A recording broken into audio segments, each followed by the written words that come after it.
बालकामगार जो आम्ही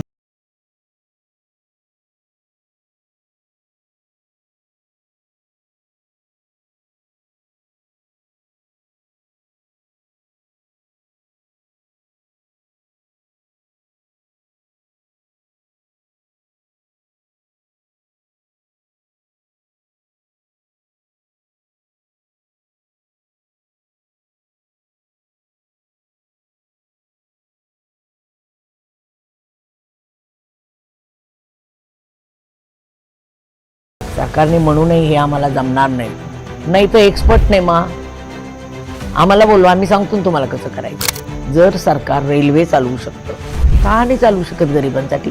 गरिबांची मुलं आमच्या बॅगा घेऊन मागं पळावी आणि आम्हाला प्रश्न विचारू नये म्हणून त्यांना अडाणी ठेवण्याचं हे षडयंत्र आहे. सरकार कोणतेही येऊ द्या, आता मागच्या ते लबाडे, सगळे सरकार लबाडे. आज आपल्या देशात जेवढे प्रश्न आहेत ते शिक्षणामध्ये भेदभाव आणल्यामुळे निर्माण झालेले, आणि याला पूर्णपणे राजकीय पुढारी आणि बुरकरट जबाबदारी, आणि तेवढीच जनता जबाबदारी. आपण बालकामगार जरी असलो पण आपण ध्येय बाळगलं, आपल्याला कुणीतरी संधी दिली तर त्या संधीचं सोनं करून आपण किती उच्च पदावर जाऊ शकतो, हे एक माझं उदाहरण आहे. म्हणून आम्ही म्हणतो राष्ट्रपती का बेटा हो या चपरासी की हो संतान, सबको शिक्षा एक समान. अनुराधा भोसले यांचा जन्मही एका गरीब कुटुंबातच झाला. त्यांच्यावरही लहानपणी बालकामगार म्हणून काम करण्याची वेळ आली होती. पण सुदैवाने काही चांगल्या संधी उपलब्ध झाल्या आणि त्यांनी आपल्या जीवनाचा मार्ग आखला. आणि आता त्या हीच संधी अनेक मुलांसाठी उपलब्ध करून देत आहेत.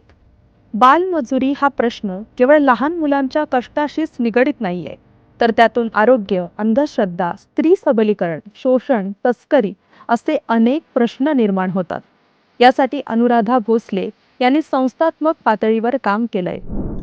नमस्कार, मी विश्वजित. न्यूज अनकटमध्ये आपलं स्वागत. भारत, एकीकडे आपण पाहतो की भारत हा अर्थव्यवस्थेच्या बाबतीत असू दे, आर्थिकदृष्ट्या असू दे, विविध पातळ्यांवर प्रगती करतोय. विकसित भारताच्या दिशेनं आपण एक पाऊल टाकतोय.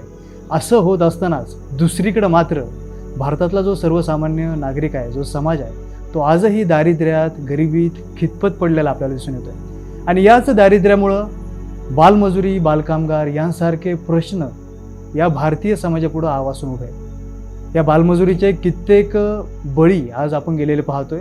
त्याचा या समाजावर विविध प्रकारे दुष्परिणाम होतो. आणि या बालमजुरांना शिक्षणाच्या प्रवाहात आणून त्यांना भविष्याच्या दृष्टीनं तयार करून त्यांचं भविष्य घडवण्याचं, नवे तर पूर्ण भारताचं भविष्य घडवण्याचं काम हे केलं जात आहे. आणि अवनी या संस्थेच्या माध्यमातून आज अवनीच्या संस्थापिका आज आपल्यासोबत आहेत, अनुराधाताई भोसले. त्यांच्याविषयी आज आपण जाणून घेणार आहोत. त्यांचा प्रवास कसा आहे आणि हे बालकामगारांना ते शिक्षणाच्या प्रवाहात आणून जे कार्य करत आहे याविषयीची माहिती आज आपण घेणार. मॅम नमस्कार. आज तुमचं नमस्कार. न्यूज अनकटमध्ये मनपूर्वक असं स्वागत. माझा सर्वात बेसिक पहिला प्रश्न आहे की तुम्ही ही बालमजूर, बालकामगार याला बळी पडलेले आहेत, बालमजूर म्हणून तुम्ही काम केलं, तर आज तुम्ही बालमजुरांना दिशा देण्याचं काम करा. हा प्रवास कसा होता, याची सुरुवात कशी झाली? तर जसं की मला लहान असल्यापासून आमच्या घरात आम्ही भावंड जास्त होतो आणि गरिबी खूप होती. मोठं कुटुंब म्हणू शकतो. हा, मोठं कुटुंब. आणि त्यावेळी पगार पण कमी असायचे. आणि अनौपचारिक क्षेत्रात आईवडील काम करत असल्यामुळं त्यांना अर्थातच सगळ्यांना शिकवणं सोपं नव्हतं. तर माझी बरीचशी भावंडं खूप शिकली नाहीत, परंतु आम्हाला काम करावं लागलं. त्यात मला पण बळी पडावं लागलं की इथे काही ठिकाणचं घरगुती काम करून शिक्षण घ्यावं लागलं. पण एक गोष्ट चांगली होती की ते करत असताना शिक्षणाची संधी देणारे लोक मिळाले. म्हणजे 2-3 घरची कामं करत सुद्धा शिक्षण मला घेता आलं. आणि ते शिक्षण मला प्राथमिक असेल, माध्यमिक असेल, हायर एज्युकेशन, ते माझं सोशल वर्क कॉलेजपर्यंत शिक्षणाला मी काम करून शिक्षण घेतलेलं आहे. आणि स्वतःची प्रगती साध्य केलेली आहे की आपण बालकामगार जरी असलो पण आपण ध्येय बाळगलं, आपल्याला कुणीतरी संधी दिली तर त्या संधीचं सोनं करून आपण किती उच्च पदावर जाऊ शकतो, हे एक माझं उदाहरण आहे. तुम्ही एक उदाहरण. हो, पण संधी देणं महत्वाचं आहे. म्हणजे आपल्या देशातल्या बऱ्याचशा बालकांना संधी नाही. म्हणजे ते बालकामगार आहेत का, तर आहेत, पण त्यांना संधी नाहीये. आणि ही संधी देण्याचं काम अवनी संस्था करते. या अवनी संस्थेकडे आपण येतच आहोत. म्हणजे तुमची समाजकार्याची सुरुवात मग कशी झाली या माध्यमातून? हां, तर मी माझं मुंबईच्या निर्मला निकेतन कॉलेजला माझं सोशल वर्कचं शिक्षण झालं. 91ला मी पास आऊट झाले. त्यानंतर मी वेगवेगळ्या इव्हन सरकारी प्रकल्पांमध्ये काम केलं. पण माझ्या मनात वाटत होतं की ज्या समाजातनं आपण आलेलो आहोत, जे दारिद्र्याचे चटके आपण भोगलेले आहेत आणि जिथं आपलं बालपण हरवलं होतं, जिथं ज्या बालपण वेदनादायी होतं, जिथे काही आनंददायी नव्हतं त्या बालपणामध्ये, तर असे असंख्य मुलं मला दिसत होती आणि ती खुणावत होती आणि मला वाटत होतं की त्या मुलांना जाऊन त्यांच्यासाठी काम करावं, त्यांचं आयुष्य चांगलं घडवावं, त्यांना शिक्षणाच्या प्रक्रियेत आणावं, ही माझी धडपड चालू होती. आणि म्हणून मी कोल्हापूरमध्ये ज्यावेळी मी 1994ला आले, 94 आल्यानंतर प्राध्यापक अरुण चव्हाण जे सांगलीमध्ये विराळा विकास संस्था चालवायचे, तर त्यांच्यासोबत मी काम करायला सुरुवात केली 94ला.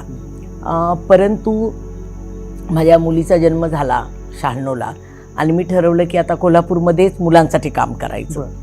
तर त्यांनी मला सांगितलं की आमची अवनी नावाची रजिस्टर संस्था आहे, तीच तुम्ही काम करा आणि मुलांसाठी तुम्ही काम डिझाईन करा.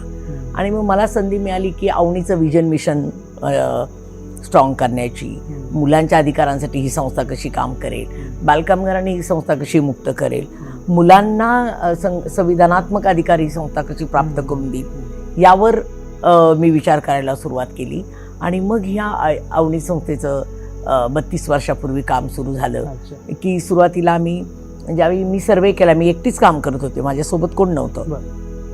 त्यावेळी लक्षात आलं की कोल्हापूरमध्ये स्थलांतरित बालकं खूप मोठ्या प्रमाणात येतात कुटुंबासोबत. त्यानंतर अशी मुलं बरीच होती जी काम करत होती, हॉटेलमध्ये होती, ढाब्यावर होती आणि ह्या मुलांना लॉजेसमध्ये होती, पण सरकार पण लक्ष देत नव्हतं आणि कुटुंबाला त्यांचं शोषणच करायचं होतं. तर मग आम्ही रात्र शाळा भरवायला सुरुवात केली आणि लक्षात आलं की अरे ही मुलं दिवसा काम करतात आणि रात्रीची झोपतात. मग असं नाही, या मुलांचा अधिकार दिवसात जाऊन शिक्षण घेण्याचा आहे. मग सुरुवातीला महावीर कॉलेजच्या मदतीने एक 15 व्हॉलिंटियर्स घेऊन इथल्या 36 वाड्या वस्त्यामध्ये शाळा सुरू केल्या, 36 शाळा सुरू केल्या सुरुवातीच्या, ज्या रात्र शाळा होत्या. पण लक्षात आलं की मुलं 1 तास पण बसत नाहीत. मग आम्ही आईवडिलांबरोबर काम केलं, काउन्सिलिंग केलं आणि ते मुलं कामं थांबून फॉर्मल स्कूलिंगला कसे जातील यावर आम्ही जास्त भर दिला. आणि पालकांचं काउन्सिलिंग, शिक्षकांसोबतचं काम, सरकारसोबतचं काम ॲडव्होकसी पद्धतीने ते केल्यानंतर ती मुलं शाळेत जायला लागली. आणि तोपर्यंत मग भारत सरकारचं सर्व शिक्षा अभियान आल्यानंतर या अभियानात सरकारने आम्हाला सामावून घेतलं. थोडे पैसे मिळायला लागले शिक्षकांना पगार द्यायला. शिक्षकांना पगार देण्याचा प्रश्न सुटल्यामुळे खूप काम आम्ही वाढवलं. आम्ही सेतू शाळा सुरू केल्या, विटभट्ट्यांवर आम्ही शाळा सुरू केल्या, ऊस तोडणीवर शाळा सुरू केल्या. म्हणजे आतापर्यंत 86,000 मुलं आम्ही शाळेत दाखल केली या सगळ्या प्रक्रियेतनं 33 वर्षाच्या. पूर्ण 33 वर्षात म्हणजे अवनीच्या माध्यमातून तुम्ही 86,000 विद्यार्थ्यांना तुम्ही हो बालकामगारांना शिक्षणाच्या प्रवाहात आणलेलं आहे.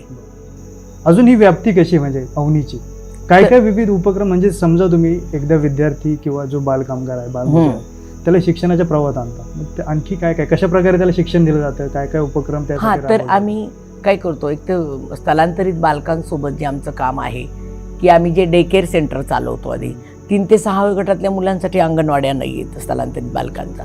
आणि ह्या लोकांची इतकी गरिबी आहे की असं वाटतं खरंच देशाला स्वातंत्र्य मिळालं का, की लाईव्हलीहूडसाठी ह्या लोकांना, म्हणजे मला असं वाटतं डेफिनेटली प्राण्यांना सुद्धा असं जगणं येऊ नये, इतकं वर जगणं हे माणसांचं आहे.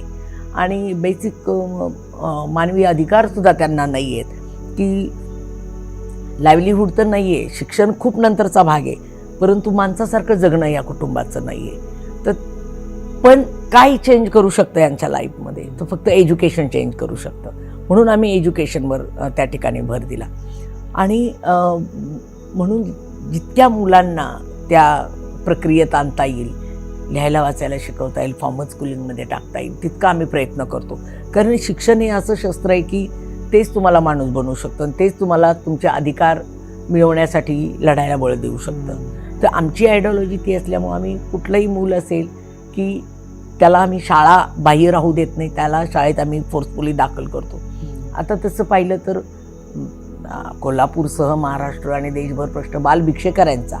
मुलांना ट्रॅफिक केलं जातं, भिक्षा मागायला लावलं जातं, भाड्याने आणलं जातं. ही मुलांची तस्करी आहे.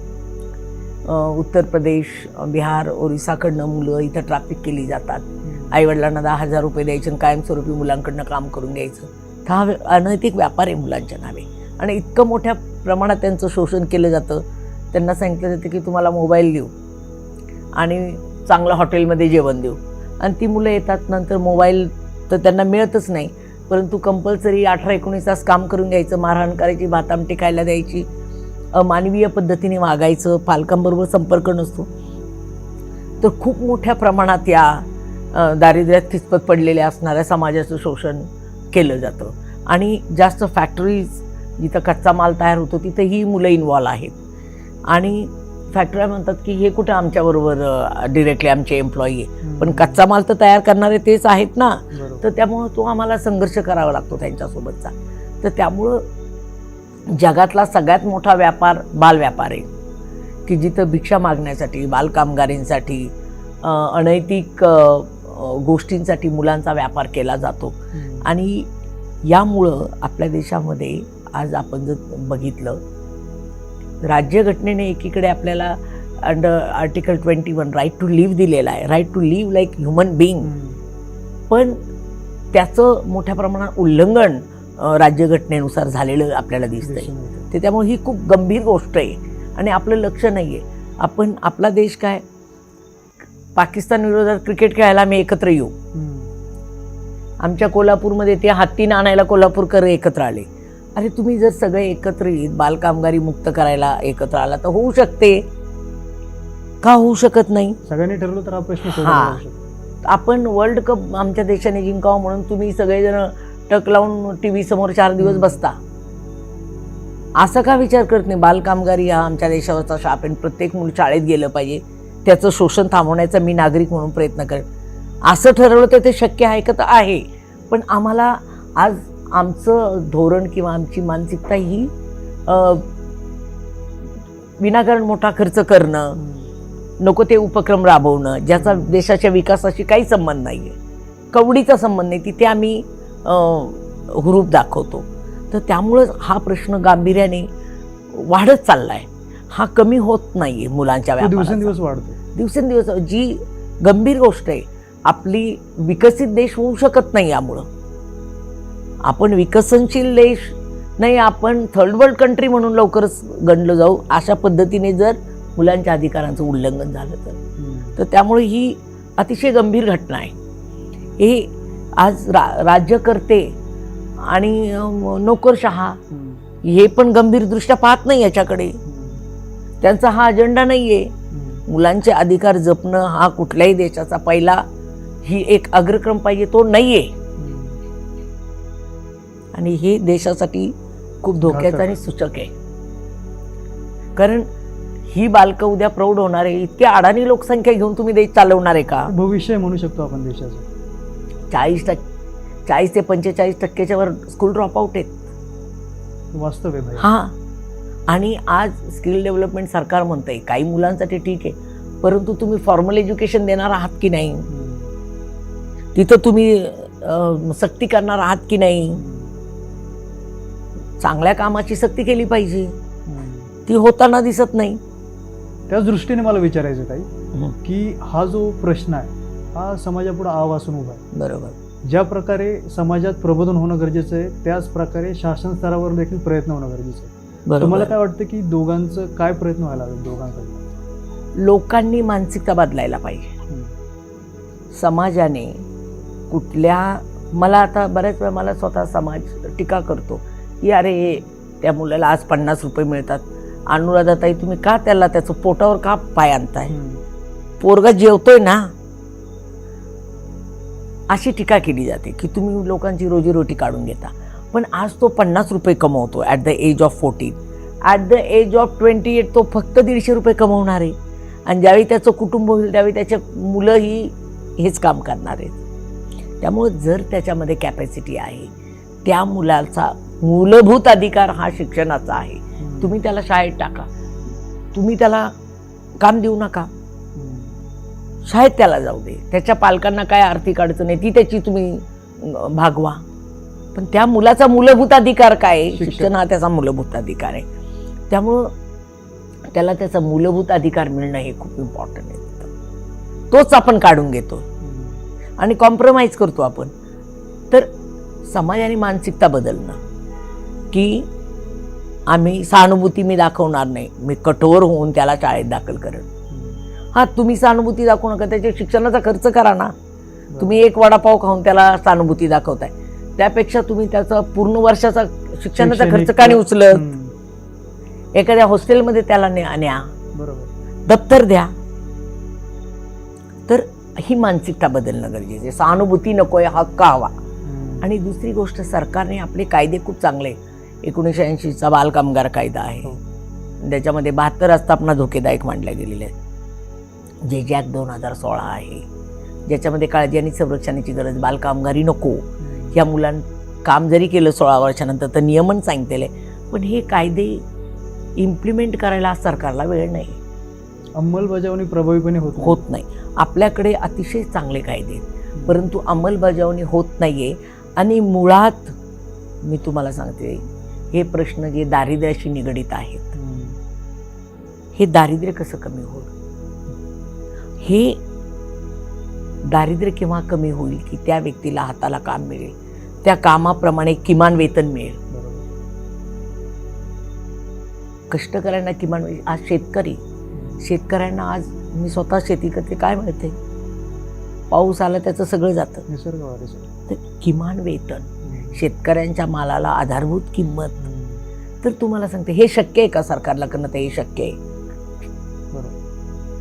सरकारने म्हणू नये हे आम्हाला जमणार नाही, नाही तर एक्सपर्ट नाही मा आम्हाला बोलवा, आम्ही सांगतो ना तुम्हाला कसं करायचं. पण हे शक्य आहे का? तर हे शक्य आहे.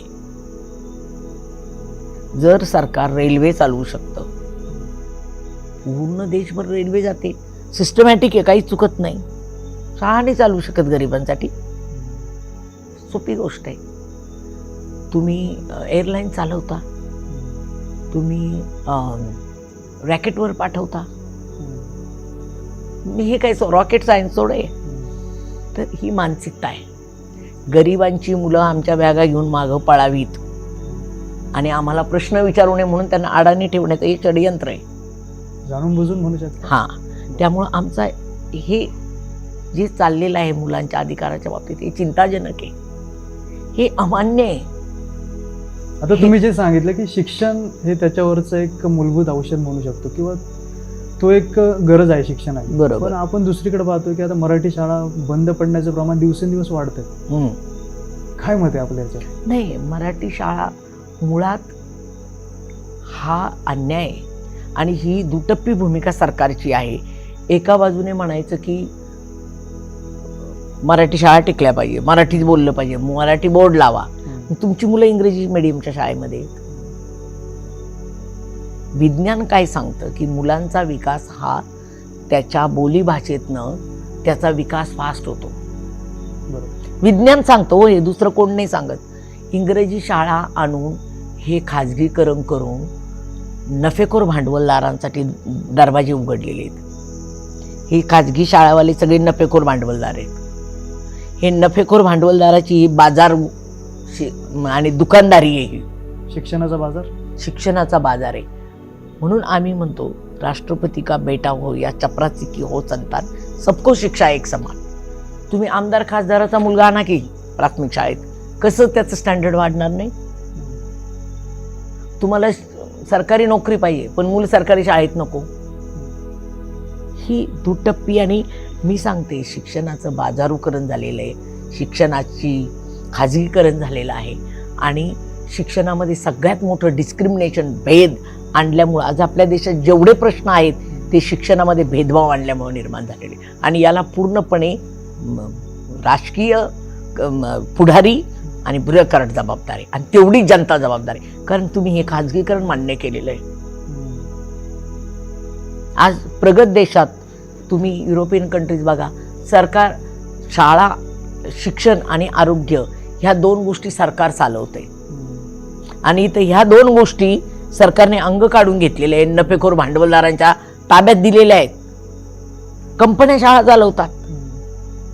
त्या कंपन्या स्वतःच्या नफेखोरीचा विचार करतील. श्रीमंताची पोरं, उच्च मध्यमवर्गीयाची पोरं आज सूटबूट घालावं त्यांच्या बिचाऱ्यांकडे पैसे. आम्ही मुलांना दोष देत नाही, पण जे जाऊ शकत नाही मग त्यांनी असं कुठेही जायचं का? तुम्ही सरकारी शाळेचं स्टँडर्ड ते निर्माण करा ना. शक्य नाही का? शक्य आहे, पण करायचं नाही. मनात आणलं तर शक्य करायचं नाहीये. आणि याच्या मागे षडयंत्र हे लबाड आहेत. हे लबाड आहे. पण सरकार कोणतंही येऊ दे, आता मागच्या ते आपण बऱ्याच लबाड आहे. वर्षांपासून सगळे सरकार लबाड आहे. ते गरिबांच्या विरोधात आहे. हे षडयंत्र आहे. फक्त मतदानापुरता वापर करायचा. आणि ही विषमता आहे. हो, विषमता आहे. आणि हा अन्याय आहे. हे राज्यघटनेच्या विरोधात आहे. इक्वल आणि इक्विटेबल डिस्ट्रीब्युशन, त्याचा कुठेतरी संबंध लागतो का इथं? ही लबाडी आहे. टोटल लबाडी आहे. तुम्ही याच्यावर जो प्रकाश टाकलाय, अवनीच्या माध्यमातून तुम्ही हेच शिक्षणाचा जो अधिकार आहे, जो मूलभूत हक्क आहे, तो तुम्ही विद्यार्थ्यांना देताय. आता सध्या अवनीची काय स्थिती आहे? म्हणजे किती विद्यार्थ्यांना आजवर शिक्षण दिलंय आणि कितपत विद्यार्थी शिकलेले आहेत आणि आता कुठं कुठं चमकत आहेत, अशी काही उदाहरणं आहेत? हां, तर आता आम्ही मुलांसोबतचे आमचे 4 प्रकारचे प्रकल्प आहेत. प्रमुख 5 प्रकारचे प्रकल्प आहेत. एक आमचा ऊट, वीट भट्टी आणि मुस्तोड कामगारांची मुलं इथं आल्याबरोबर त्यांना शाळा मिळाली पाहिजे म्हणून संघर्ष केले 23 वर्ष. आता कुठे 23 वर्षानंतर कोर्टाने सुमोटो याचिका दाखल करून घेतली आणि आता मराठवाड्यात नो बोर्डिंग सुरू झाल्या. मुलं आता हळूहळू कमी येतील, मायग्रेट होतील. ही एक चांगली गोष्ट आहे. 6,500-7 हजार मुलांसोबत दरवर्षी काम आमचं होतंय त्यांना शाळेत दाखल करण्याचं. कारण आम्ही छोटे आहोत. आम्ही शाळा नाही चालवू शकत.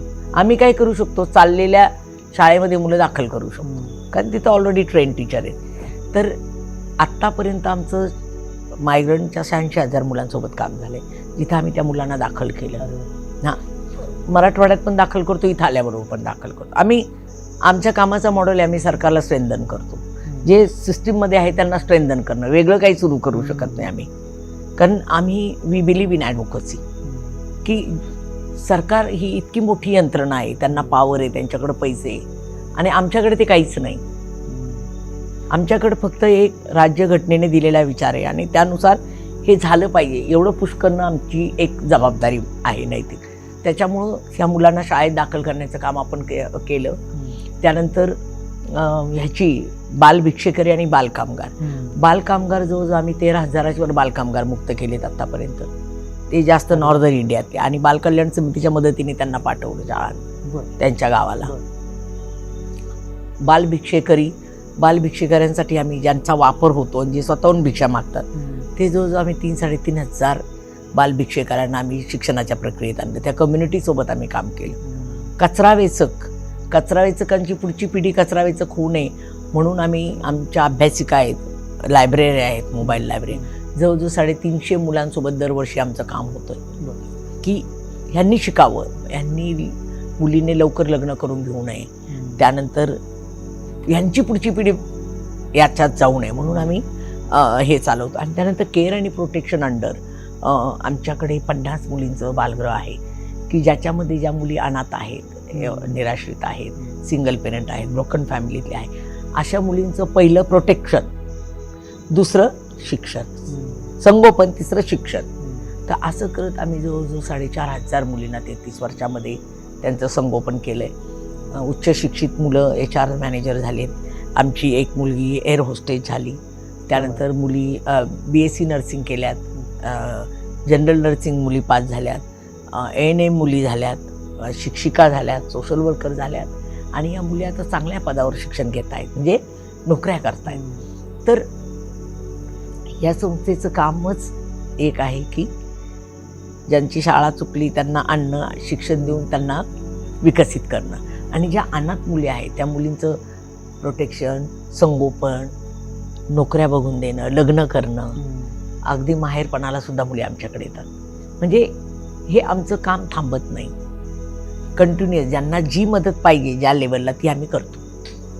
तुम्ही आता जो उल्लेख केला की जे विविध विद्यार्थी त्यांना तुम्ही शिक्षणाच्या प्रवाहात आणले, आज तुम्हाला भेटतात, एक समाधानाची भावना असेल. खूप छान वाटते आम्हाला त्याबद्दल, एकदम समाधान की त्यांचं आणि ते ज्यावेळी सांगतात की मी ह्या संस्थेत शिकलो किंवा ह्या संस्थेने मला आज मोठं केलं.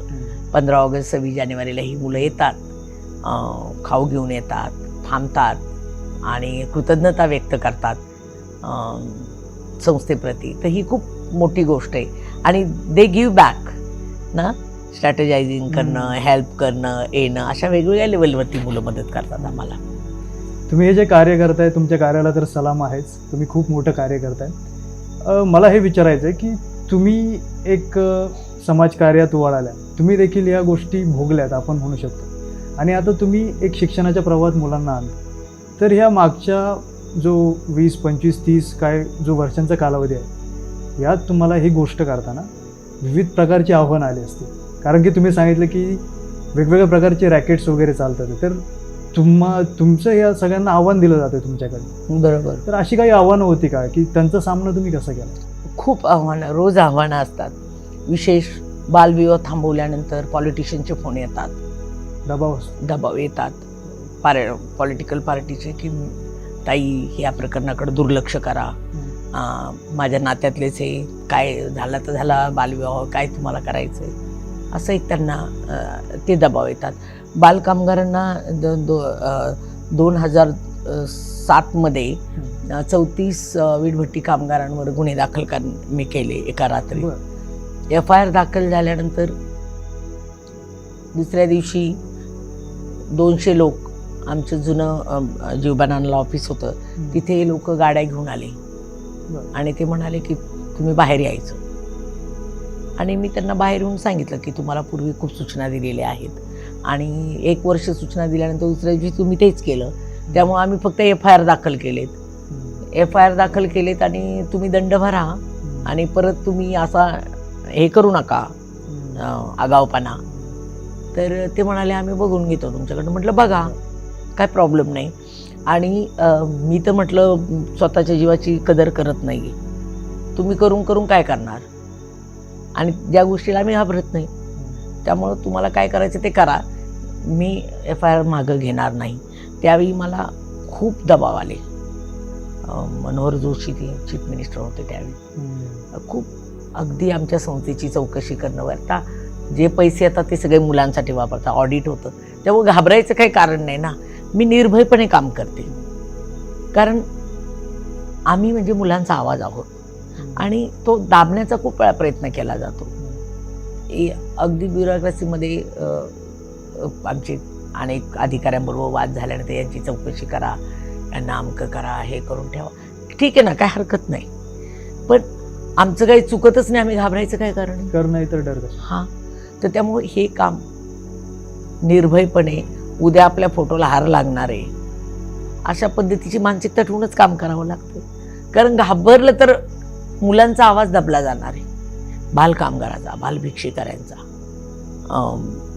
त्यानंतर हे जे दुर्लक्षित घटक आहे, कोणतरी त्यांच्यासाठी ओरडलं पाहिजे, कारण ते इतके उपेक्षित आहेत, वंचित घटक आहे की दे कॅनॉट टॉक, आवाजच दाबला. हां, त्यामुळे आपण निर्भयपणे ते मांडणं. आता बालविवाहाच्या केसमध्ये गेल्या 3 महिन्यापूर्वी एक बालविवाह झाला, तर आम्ही FIR दाखल केल्याबरोबर मला कंटिन्युअस फोन आले, अगदी मंत्रालयात. त्यावेळी मी सांगितलं, म्हटलं सर आता काय झालं आहे की FIR दाखल झालेला आहे. नाही म्हणाले तुम्ही तुमच्यामुळं झाला. हो बरं ठीक आहे म्हटलं, माझ्यामुळं झाला, पुढं काय नाही, ते तुम्ही आता मागं घ्यायचं. म्हटलं कायदा आहे, तुम्ही आता लोकप्रतिनिधी आहात, लोकप्रतिनिधीला असं वर्तन शोभतं का? संसदेत झालेला कायदा तुम्ही हे करा म्हणता, शोभत नाही. म्हटलं आता फोन ठेवा. हे आपल्या देशामधले कायदे क्रांतिकारक आहेत, पण आपण कॉम्प्रोमाइजेस करतो. कॉम्प्रोमाइजेस केल्यामुळे आपल्याला आज आपले हे जे विकासाचे प्रश्न आहेत, स्त्रियांच्या विकासाचे असतील, मुलांच्या, हे इट इज अफेक्टेड. गंभीर आहे हे गंभीर आहे. या कायद्यातनं आपण पळवटा काढल्यात बऱ्याचशा. अक्षम्य आहे, क्षमा नाही याला. तुम्ही विचार करा, इतकी मुलं आज स्कूल ड्रॉप आउट होतात, काम कर काही एक देश म्हणून काही वाटतं की नाही? वाटतं. एक ॲटिट्यूड पाहिजे, हा माझा देश आहे. तो देशाची इमेज फक्त 15 ऑगस्ट 26 जानेवारीला जिलेबी वाटून आणि झेंडा फडकून होत नाही. एवढ्यापुरती मर्यादित नाही. तुम्हाला रोज मी काय करू शकते माझ्या देशासाठी? आपल्यासमोर देश आपल्या स्वतःपेक्षा मोठा पाहिजे. जर तुम्ही देश मोठा केला तर तुम्ही मोठे होणार आहे. सगळ्यात पण देश म्हणून काय आहे की नाही तुमच्या मनात? ही गंभीर फार महत्वाची गोष्ट आहे. बरोबर. देश म्हणजे काय? देश म्हणजे अशी वेगळी गोष्ट नाहीच आहे. ही देशातले नागरिक आहेत, ही मुलं आहेत. बरोबर. याच्यापासूनच देश बनला, त्यांच्यासाठी काहीतरी करायला. हा, त्यामुळे ही गंभीर गोष्ट आहे. मला बच्चन सरांनी सुद्धा विचारलं आमच्या कॉन्व्हर्सेशनमध्ये की गरिबीमुळं बालकामगार की बालकामगारीमुळं गरिबी. तर मी सरांना सांगितलं, म्हटलं सर आपल्या देशात खूप बालकामगार आहे म्हणून आपण गरीब आहे. कारण त्यांची होणारी मुलं पण बालकामगार मोठे होतात त्यावेळी त्यांना इतकं साधं काम मिळतं की दे कॅनॉट, त्याच्यामध्ये काहीच ते गुजराण करू शकत नाही. त्यांची होणारी मुलं पण बालकामगार होतात. त्यामुळे ही ज्यावेळी जास्त बालकामगार आहेत त्यावेळी देश गरिबीच्या छायेत जातो. आता समजा मी हायली क्वालिफाईड आहे, मी माझ्या मुलाला शिकवेल की नाही? मी BA आहे तर मी माझ्या मुलाला MA करेल ना? निश्चितच. त्यामुळं ह्या देशाच्या विकासाशी संबंधित प्रश्न आहे, राज्यघटनेशी संबंधित प्रश्न आहे. मुलं शाळेला न जाणं हे राज्यघटनेचं उल्लंघन आहे. उल्लंघन आहे. तुम्ही आता अमिताभ बच्चन यांचा उल्लेख केला. KBCच्या मंचावर तुम्ही गेला होता. अमिताभ बच्चन यांनी देखील तुमच्या या कार्याचं कौतुक केलंय. काय होतं तुमच्या भावना? कसा होता तुमचा अनुभव? नाही, एकतर माझा अनुभव इतका, मी KBC ते सोनी चॅनेल मी बघत नाही कधी, आणि KBC हा मी एकही एपिसोड बघितला नव्हता. हे काय आहे हे पण मला माहीत नव्हतं. म्हणजे ऐकलं होतं मी, पण याच्यात काय असतं हे मी पाहिलं नव्हतं. मी TV खूप कमी बघते, बातम्या माझ्या म्यूटवर असतात, मला फारसं मी हे नाही करत. तर ज्यावेळी मला तिथं बोलवून आलं तर माझ्या मनात भीती होती. सगळ्यात जास्त मोठी भीती अशी होती की मला प्रश्नांची उत्तरं नाही आली तर कोल्हापूरचे लोक मला मागं येऊ नाही देणार की आमचं, कारण आमच्या कोल्हापूरला प्राऊड खूप असतो सगळ्या गोष्टींचा, म्हणजे एक ॲटिट्यूड असतो. त्यामुळे ती मला भीती होती. पण मला मंचावर सर इतकी नम्र व्यक्ती आहे, खऱ्या अर्थाने महानायक आणि अतिशय डाऊन टू अर्थ. ज्यावेळी मी घाबरले सुरुवातीला, शो सुरू होण्याच्या आधी मला भीती वाटली ते सगळं बघून, आणि मी सांगितलं मला करायचाच नाही शो, आणि मी ठरवलं की स्किप व्हायचं. तर मी त्यांना रिक्वेस्ट केली, म्हटलं मला नाही करता येणार आहे, कारण ते सगळं बघितल्यानंतर आणि सवय नाही, आणि सरांना मी कसं फेस करणार याची मला भीती वाटली. सरांना मी कसं फेस करू?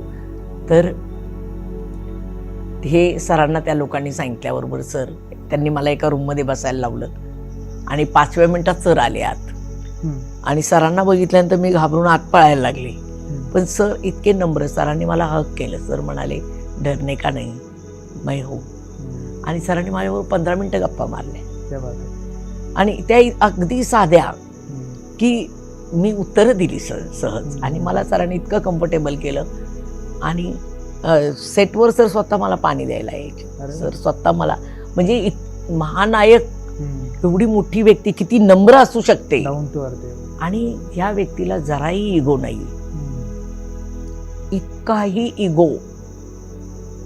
मी ज्यावेळी त्यांना म्हटलं, त्यांनी मला विचारलं की या अनुराधाजी मैं आपने मेरे कितने मूवी देखे? म्हटलं सर मैं ज़्यादा मूवी नहीं देखी, 4-5 देखे, लेकिन वो भी पूरे नहीं देखे.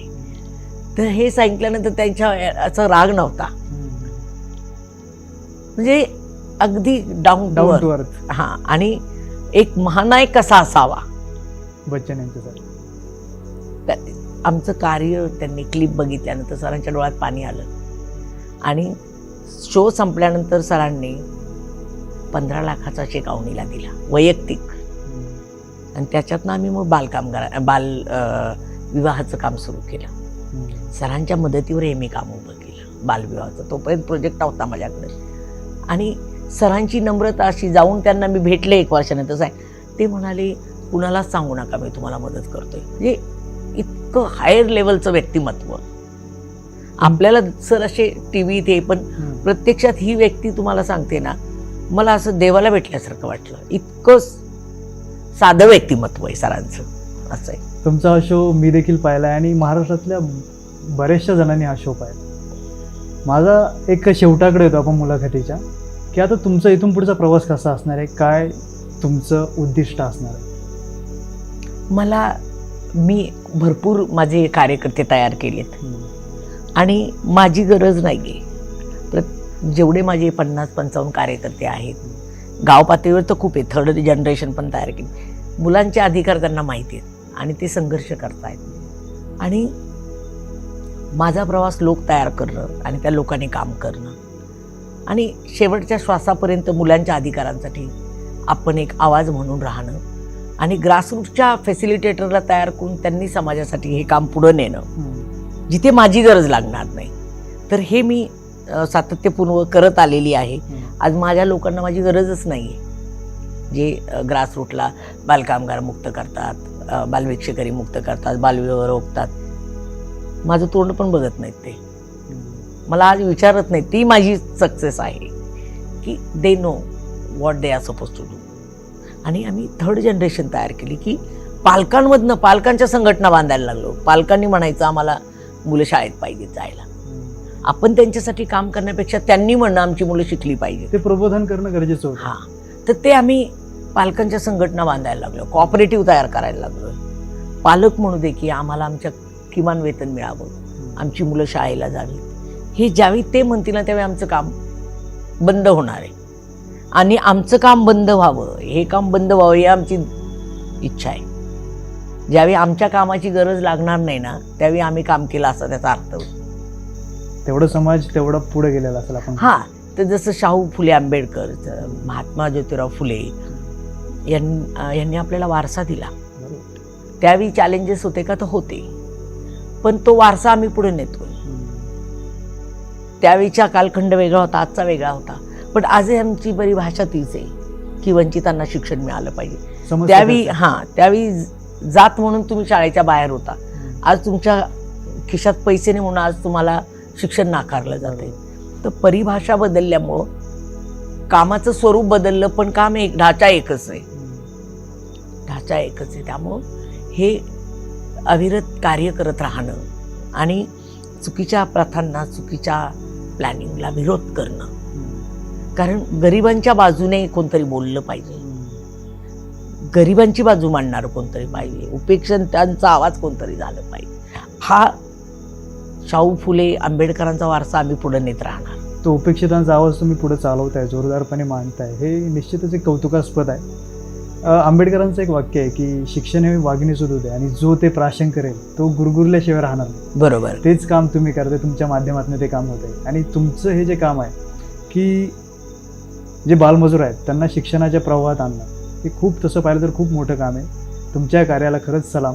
आणि न्यूज अनकटकडनं तुमच्या कार्याला मनपूर्वक अशा शुभेच्छा. नमस्कार.